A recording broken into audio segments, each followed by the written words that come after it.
Hello again, CFA friends. In this relatively short derivatives reading, we will learn about credit derivatives, in particular CDSs or credit default swaps. So let's get started. Right, so first of all, we're going to have two players involved in a credit default swap. We will have the player who is buying protection and the seller of protection. So think of it as the insurance company. So the buyer of protection has to make essentially a premium, insurance premium payment, and that payment is known as the CDS spread, or the spread on the credit default swap. And in exchange, the dealer or the protection seller will make a payment to the protection buyer in the event of default, or more generally in the event that a trigger situation has occurred, and we will define various trigger events a little bit further down the line. So obviously the CDSs are based typically either on a single asset, which could be a reference obligation, or sometimes it could also be a basket of securities, or indeed an entire index. So our protection buyer buys credit protection from the seller and pays the CDS spread for the coverage. It's literally like you guys going out and paying an insurance premium for the protection of your car or house. So, protection buyer. Now this is a little bit of a game of words here. The protection buyer is actually going to be short the credit risk, because if you think about it, when I buy protection on a bond, I'm laying off the credit risk to someone else, to the insurance company. So I'm actually taking a short position in terms of the credit risk. Protection seller, however, will be taking on the credit risk of the reference asset. So they will obviously suffer if the the financial health of this reference asset deteriorates. So as I said earlier, we can have a CDS which is a single name CDS, in other words a credit default swap that protects a single entity, or we could have a basket as well. Now the payoffs on this single name CDSs are based on the concept of cheapest to deliver obligation, or CTD obligation. Let me give you an example of that.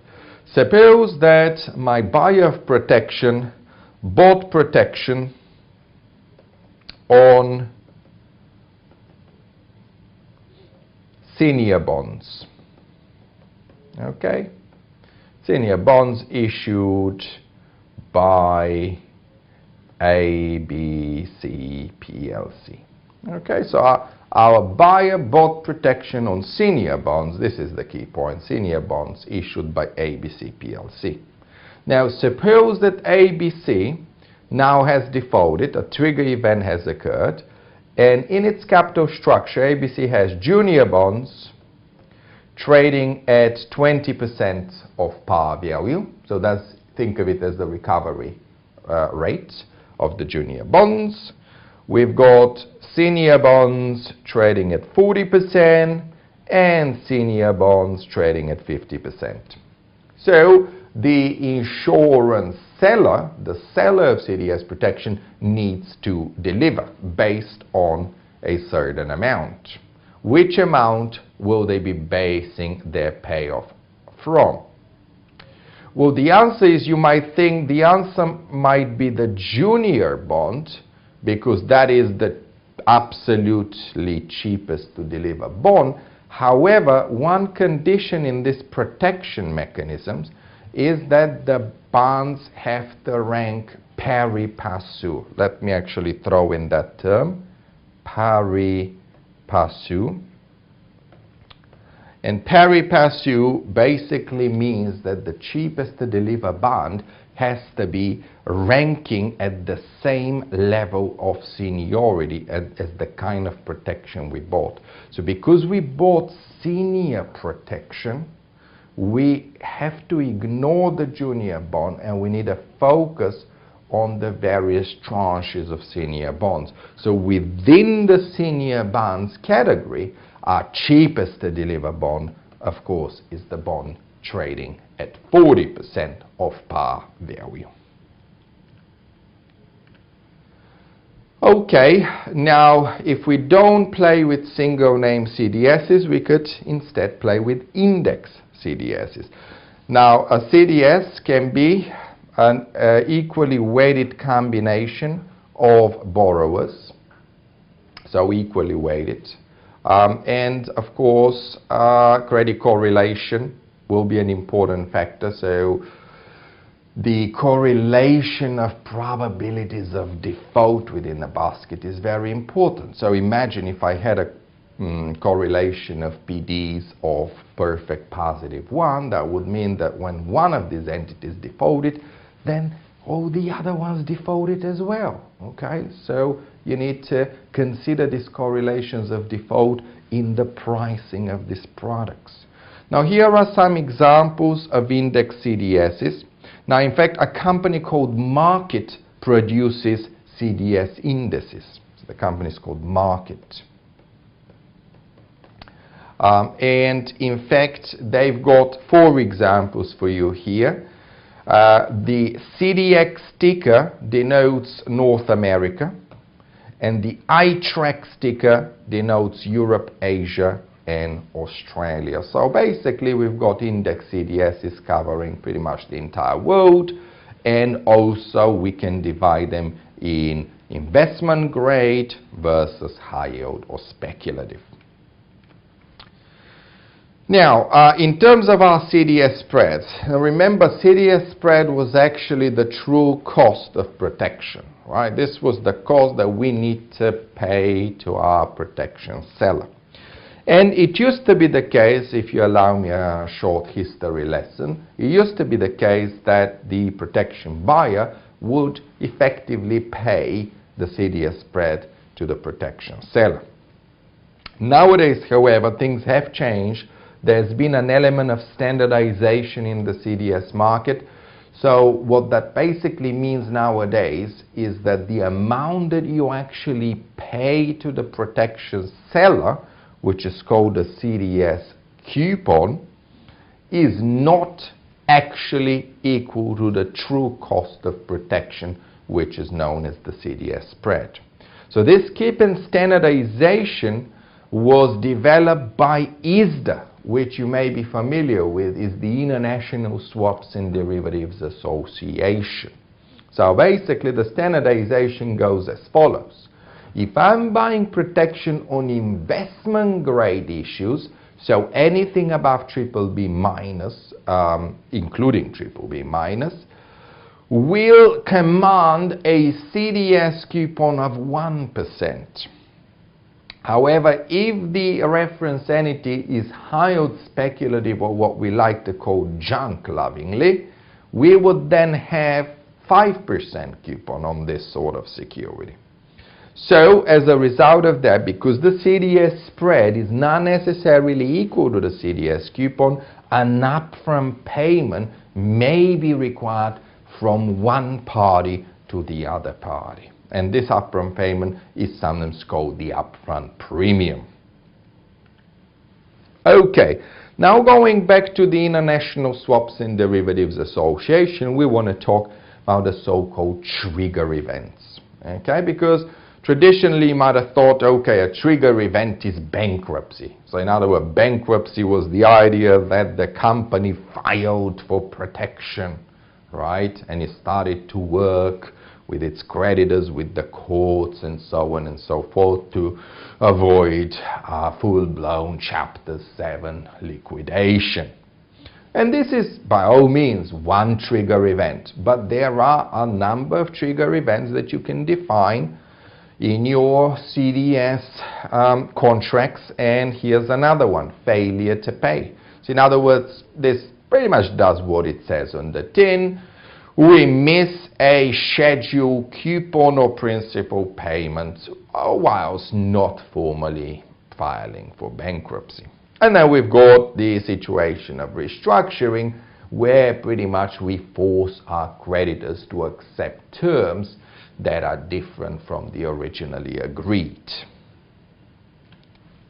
Now, let's have a look at the ways we settle this transaction. And I mean, this is similar to, you know, as a recurring topic in derivatives, because we've seen a number of derivatives that can be settled either physically or can be cash settled. So physical settlement means that I need to actually deliver the asset. Okay, I have to deliver the defaulted asset. Whereas cash settlement means that I don't have to deliver the defaulted asset. I simply receive a payment that makes me whole for the amount that I lost on the defaulted asset. But let's concretely look at the situation. So I've got my swap seller and I've got my swap buyer. So this was the buyer of CDS protection. So first example, physical settlement. In a physical settlement, my swap buyer physically delivers the reference asset to the swap seller, and the swap seller basically makes a payment in the amount of the par value. Let's take a concrete numerical example for that. Say the par value was 100. Say my recovery value of this defaulted asset was 20. So basically, I'll be delivering physically the asset which is worth to me 20 on default, and I'll be getting back 100 from the protection seller. That will basically net me $80, which will make me whole for the fact that I lost $80 on the defaulted asset. So the key point with the physical settlement is that I do actually have to deliver the defaulted asset. Now, in a cash settlement situation, I won't be delivering the defaulted asset, but my swap seller, the seller of protection, will be making me a net payment of $80, which is calculated as the difference between the par value of the asset and the market value of the asset, which of course is equal to the current recovery value. So the swap seller will be making me a payment of 80, which will make me whole for the loss of $80 on the defaulted asset. Okay, now let's talk a little bit more about the lingo that goes into the underlying fundamentals of valuing these products. So the first thing that we obviously have to worry about is the probability of default. Or more shortly, we often say PD. So what is PD? PD is quite simply the probability that the entity will go belly up, which is kind of unconditional generic probability. But the sort of PDs that actually go in the mathematics behind valuing CDS are a little bit more complicated. We typically tend to use a conditional probability of default, which also comes under the fancy name the hazard rate. Now, what is this hazard rate? This is a conditional probability.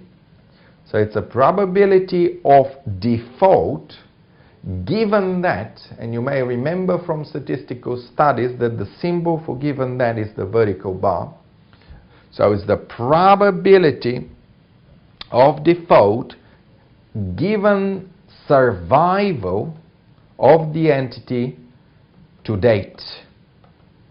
Okay, so what does that mean? My hazard rate in year one may be 3%, but my hazard rate in the last year may well be 10%. So what's that 10%? So 10% is the PDs, the probability default, given the fact that entities survived all other years. Right? And this hazard rate may be higher in the final year because, of course, in the final year, you don't just have to make a coupon payment, but you also have to make a principal payment. So this hazard rate is quite an important concept in the pricing. And then, of course, we've got this concept, the loss given default, or sometimes we simply abbreviate LGD. Okay, loss given default. So a loss given default is the percentage of par that I end up losing if the entity defaults. And sometimes we can compute the LGD quite simply as 1 minus the recovery rate. So if I take my previous example where my bond had a recovery rate of 20 cents on the dollar, well, my LGD must have been 80% on that bond. And now I'm finally ready, I've got all my ingredients to compute the so-called expected loss on the bond. So the expected loss will be the hazard rate. Remember, hazard rate is a code name for the probability default given survival in prior years, times the LGD, the percentage lost upon default.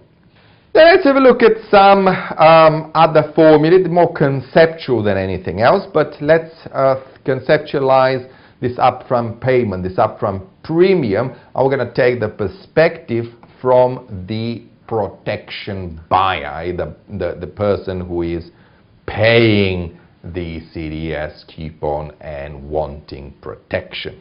So essentially, from their point of view, the upfront payment is the present value of the protection leg minus the present value of the premium leg. Well, let's start with the premium leg. What is the premium leg?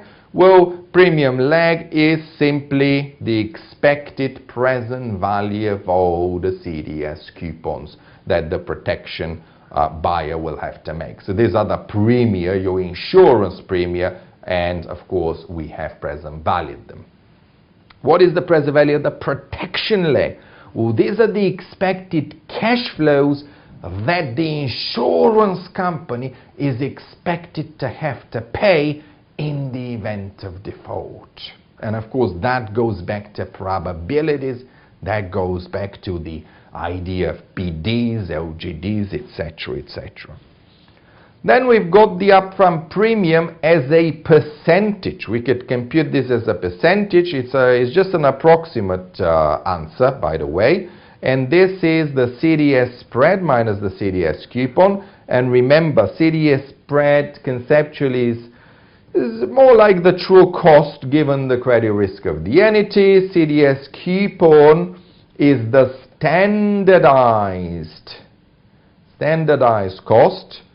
As you know, is the standardized it to 1% if it's investment grade, 5% if it's high yield, times duration. Now, duration, of course, you've encountered duration before in your studies.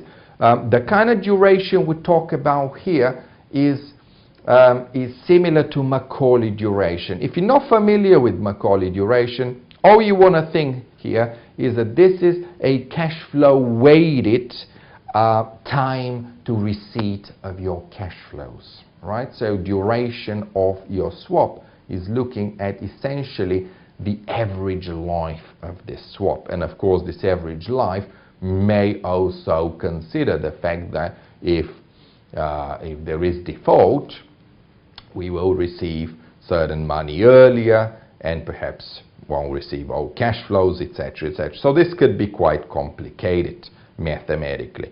Now the price of the CDS will take $100, which is the par value, because we're working per $100 of notional, and knock off the upfront premium as computed with the above formula. So that'll give me the price of the CDS essentially as a percentage. And of course, I want to be able to do some P&L computations as well. They are approximate computations, by the way. We'll take the point of view of the protection buyer here. So we'll look at the change in the CDS spread.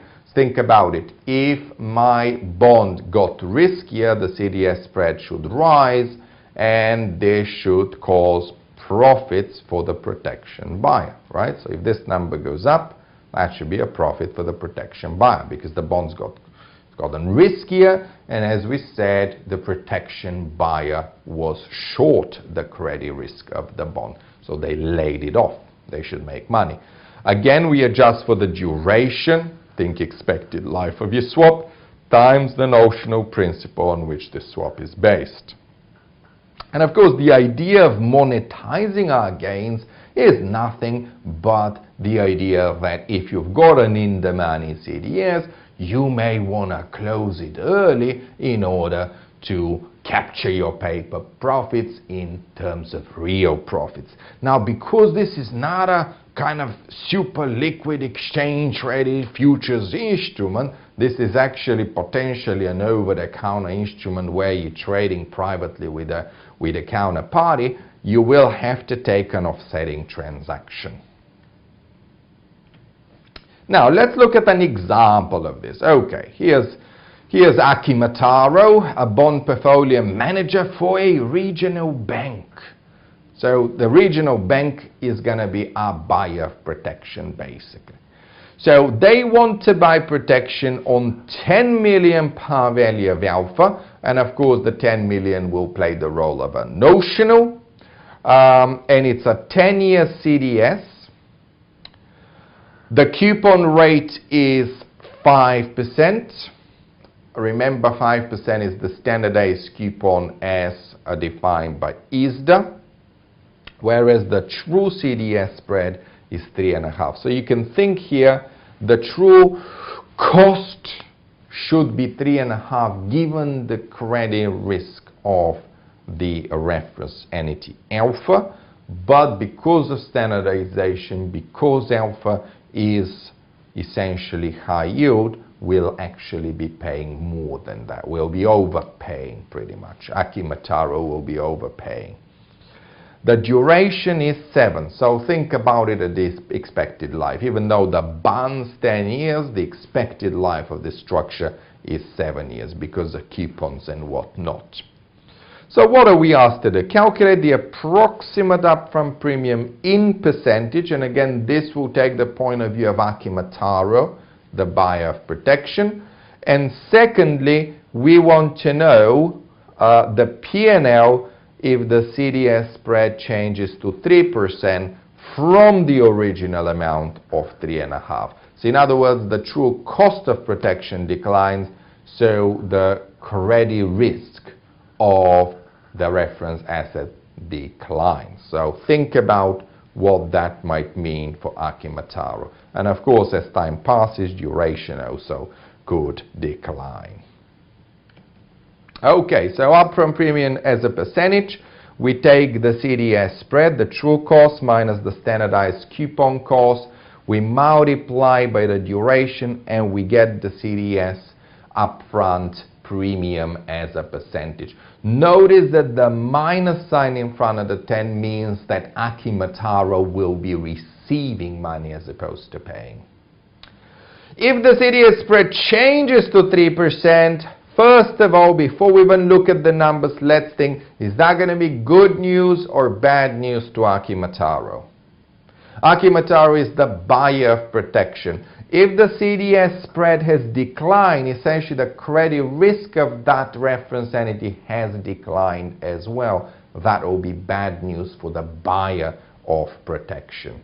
And so what will happen here, we'll be taking the change in the spread, which is 50 basis points in decimal. We'll be taking the new duration of the swap times the notional, and that will be telling us exactly how much money the buyer of protection will have to pay at this point. So the profit is a negative number, so it's actually a loss from the point of view of the buyer of protection. Now let's have a look. These were the sort of basic bread and butter computations. Now the last slides of these readings revolve around the various uses of CDSs and variety of strategies that we can actually engage in. Okay, because think about it. Most derivatives can be used as a hedge, but they can also be used speculatively. So, for example, if I buy a naked CDS, the word naked suggests that I have bought protection without needing protection. In other words, I have no underlying exposure. I don't actually have the bond that I am protecting. So in other words, if I buy protection without having underlying exposure, I'm quite simply betting on default. So for example, during the crisis, people, I'm sure, will have been using CDSs to bet on, say, Greece defaulting or other countries defaulting, so not necessarily owning Greek bonds, etc. Then you've got long-short trades. Okay, that's quite self-explanatory. In a long-short trade, the trader has a long position, but also has a short position. So the trader has become both the buyer of protection as well as the seller of protection. So in our case, I will buy protection on one reference entity and sell protection on another one. So what is my idea here? Well, basically, this is a credit spread trade. This is the buzzword, credit spread trade. So I'm betting that the credit spread between the two entities will change, and depending on the direction in which I expect it to change, I'll be taking corresponding action. The next one is called a curve trade. Okay, and before we even actually try to understand a curve trade, we should probably draw a curve and explain what this curve is actually doing. So, what we are going to be plotting here is credit risk versus maturity.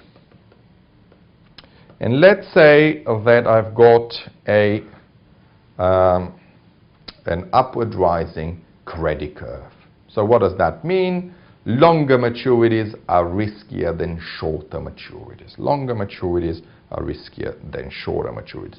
Now, suppose my trader expects the credit curve to flatten.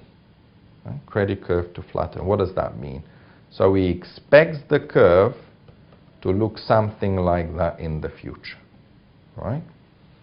So essentially what we are saying is that the short-term credit risk will be relatively unchanged, but the credit risk in the long term will be significantly lower than what it currently is.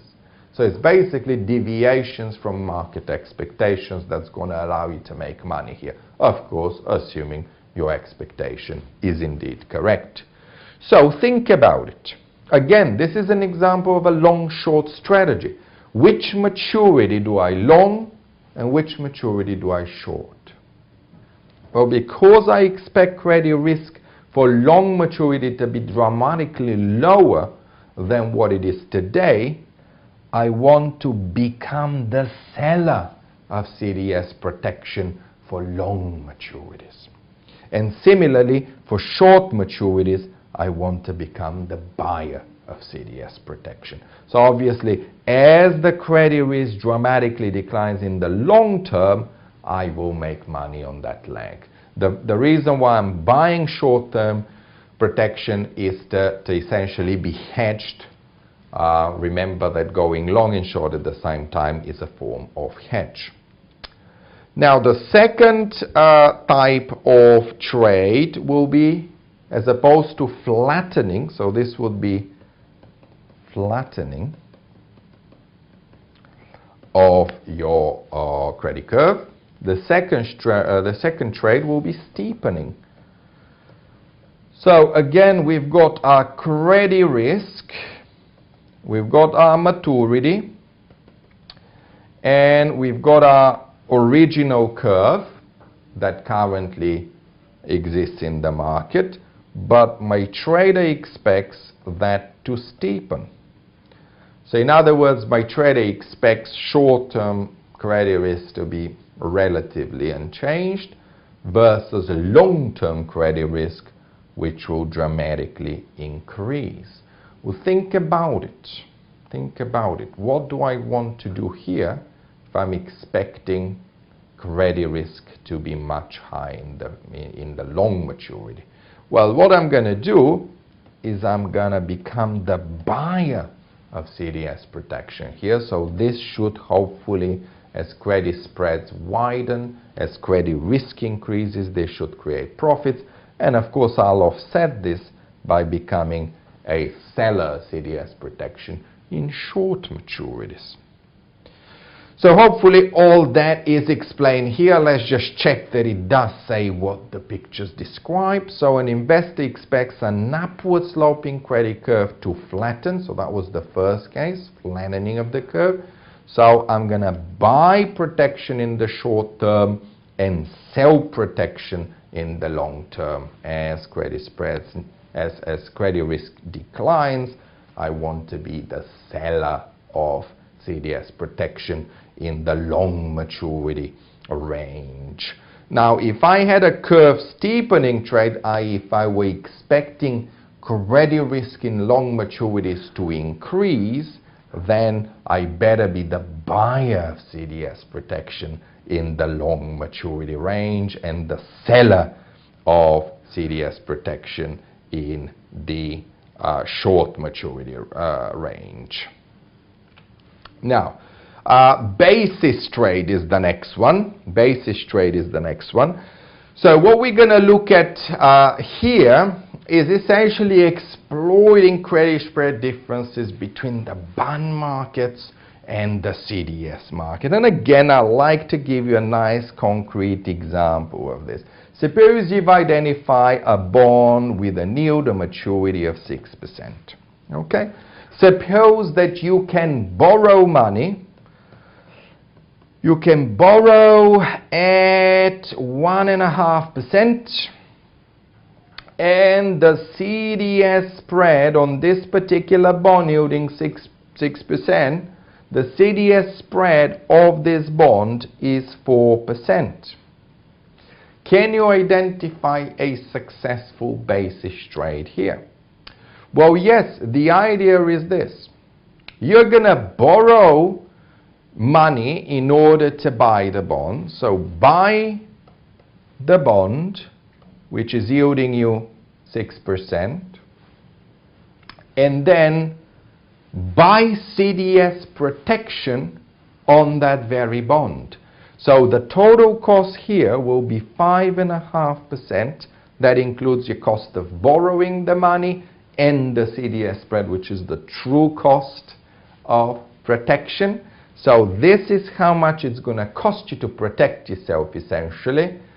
This is how much you're going to get out of it by buying the bond. So notice that you lock in a 50 basis points profit from this basis trade. Now, these basis trades are rare because obviously they are essentially arbitrage transactions. They may be short-lived, but when they do exist, they exist because the way credit risk is measured in the bond market may momentarily deviate from the way credit risk is viewed and measured in the CDS market.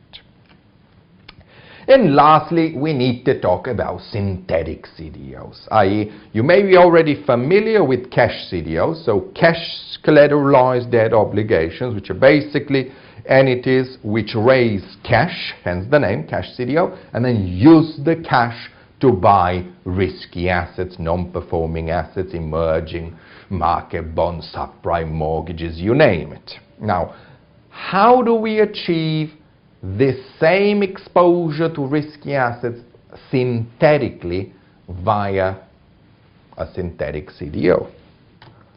Okay, so basically, let's say I have a bank here, and the bank has a reference non-performing asset or some kind of risky asset. Now, here's my CDO, and now this could have been a cash CDO where I basically raise the cash from investors and go and actually physically buy the reference non-performing assets from the bank. But that's not what I'm going to do. It's not what I'm going to do. What I'm going to do is I'm going to become the seller of CDS protection to the bank. So in other words, the bank has to pay me the CDS spread, right, periodically, in exchange I'm going to stand ready as a contingency dotted line. In exchange, I'm going to stand ready to make the bank whole in the event this non-performing asset default. So this could be cash settled or physically settled, but for the sake of argument, let's say it is cash settled. So the payment I'll be making will be the difference between the face value or par value of the reference asset minus the recovery value of this asset. So that's the payment I'm going to be making. But notice, now something very interesting has occurred. The bank no longer has the credit risk of the reference asset. The CDO now has the credit risk of the reference asset. Now, why is that interesting? Well, it's very interesting because the legal ownership of the reference asset still sits with the bank. The bank has not transferred the physical ownership of the asset and the legal ownership of the asset to the CDO, even though the credit risk has been transferred synthetically. So it gets more interesting. So these CDOs are typically credit tranched. So we are going to have senior, typically senior tranches. We're all going to try to give them high rating, even though the assets in the CDO are everything but highly rated. We're going to have junior tranches, which may also be called mezzanine or mezz. Or we're going to have equity tranches. Equity tranches are obviously the riskiest and they absorb losses first. So this structure is what we call the cash flow waterfall structure. Cash flow waterfall structure.